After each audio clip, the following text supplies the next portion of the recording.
Hi everybody, and welcome to part 4 of making an ocean aquarium bead. In this video, I'm going to show how I made my Nautilus and also how I plunge my jellyfish into the center of the beads. So in this first section here, I have it just sped up really quick. And it's continuing on from the last section, and I'm just going to add a bunch more clear because I'm going to need it for the jellyfish in particular, but I'm going to also try to start evening out this bead so it's not so lumpy and distorted. So I'm just bulking up this bead with clear, and you do use an awful lot of clear making these beads. I think I went through 5 rods of clear for this one. It's a pretty large bead, and you don't have to make them this large. I just made it this big just to show you all the different elements, and it's not even all the different because you can do much more than this. This is just some of the elements you can actually put in your aquariums. So I'm just bulking this up, and I'll zoom in. And you could see it's still kind of lumpy because I don't want to distort those elements at the bottom by rolling them or pushing them. You want to leave them natural and don't force them because you can squish the elements that are inside. So that's why they're still left lumpy right now.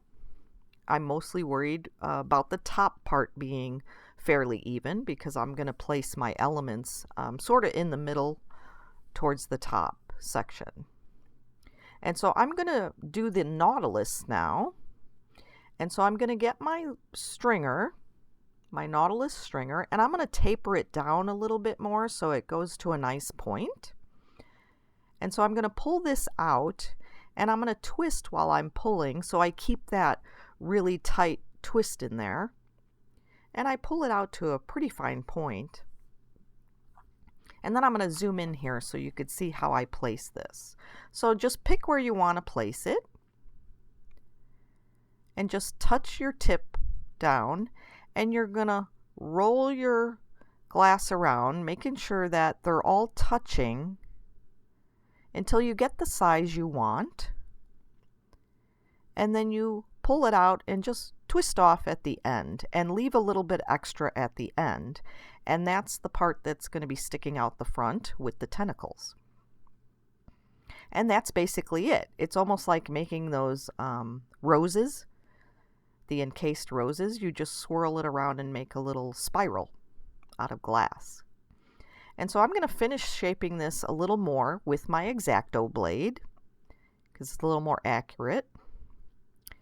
And I'm flattening that up on the front. I want to leave that raised up on the front a little bit with that little bulk of glass because my tentacles are going to be sticking out from there. So that's going to be the base I use to attach the tentacles.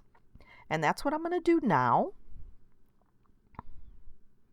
And so here's me placing the tentacle, and I just push it up against that stringer section. And I just pull it down, drag it along the clear to a tapered point. And then I pull off the extra, shorten it up a little bit. And that's basically it. The two sections are merged together. And so I just need to add a little eyeball now for the Nautilus. So I'm going to place my light ivory, a little tiny dot of light ivory, right behind the tentacle section, but on the body part. And push it down, flatten it down there. And then I'm going to get my teeny weeny intense black stringer, very skinny intense black stringer. And if I don't shake too much, I could place it. And I actually have a little too much black, so I'm going to pull a little bit of that extra off. And I also want to tap that down so it gets tapped down right into the ivory. And so I have my little eyeball. And so there's the little Nautilus. And it kind of got washed out a little bit in my light again. But now I just have to encase him. And so just like all the other elements that I have in this bead, I'm going to do dot encasing. For me, it's the easiest way to encase without having too many bubbles pop up or anything, is this dot encasement. Because the glass is nice and molten on the very end of your rod, and it just flows right into the nooks and crannies. And so I'm going to go all around the outside of this Nautilus and make sure that it's totally covered. And then I'll get the top section. And then I'll swipe down those tentacles and cover the tentacles too. You want the whole thing encased, just like every other element in this bead. And I'm going to melt all that clear in. And there is the Nautilus. He's pretty cool. So now I got another lump sticking out of my bead because of this Nautilus, and so I'm going to add a little more clear around him and around other sections of the bead, just to add more bulk and even it out a little bit more before I actually place the jellyfish. And I'm going to add a big like mound of glass, of clear glass, to plunge the jellyfish into before I actually place it. And I forgot, I'm really sorry, but I forgot to actually stop and do a close-up of the jellyfish at the end of this section. So I just continue encasing at the end. So it's gonna kind of stop oddly. This video is gonna stop oddly in the middle. But it'll continue in the next section where I actually finish encasing and then finishing up the bead with top elements and such. So I have my big mound of clear, and I have my little white tentacle stringer. This is just like the pink one I made, but it's white. And I'm going to add a little dot of ivory at the top for the cap, or like the mushroom cap of the top of the jelly. And so that's what I'm going to use. And I want to keep that a little bit warm, but I don't want it melting or soupy. Just a little bit warm so that it'll mushroom out when I plunge it into this clear. And you want to heat up the clear really hot. It's got to be glowing a nice orange before you plunge it. And I'm heating the front and the back of that lump of clear. And this happens really quickly. So I'm going to show you this twice.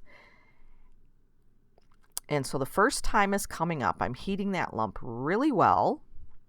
And I zoom in, and so I push it in at an angle. It's kind of downward and forward. And once it's pushed in enough, I just wiggle out the tentacles and pull it off. And now for a slow motion shot, just to show you again. See, I push it in, and you could see the mushroom starting to flare out inside there. And when it's flared enough to your liking, then you stop pushing and you melt down that tentacle, and you can wiggle it back and forth and then just pull it off. And so basically that's how you plunge a mushroom in. Or, well, you can do a mushroom too, but a jellyfish. And I still have, to this day, I still have problems sometimes with them coming out correctly. So it's just a little bit of practice you got to work with. So what I'm doing now is I'm heating mostly the back side, so it's like above the front, you know, the top of the cap of the jellyfish. I'm heating that to melt it down towards the tentacles. And after that's melted down enough around the cap and the beginning of the tentacles there, then I'm going to start encasing it. And so basically the cap's already encased. You just have to encase the tentacle section, which is on the surface. So I just encase down from the tentacle, or I mean down from the cap, and cover those tentacles up. And I'm trying to make the glass about the same height as the glass that was around the cap. And this is the section where I probably should have just melted that right there and then showed you a picture of it. But I didn't do that. I just kept encasing. And so the next video is going to be the finishing encasement and then adding some elements to the surface of your bead. So extra marini or extra seaweed on the surface, just to show you that. And so that's basically it for this video, and I will catch you in the next one. Thanks so much for watching.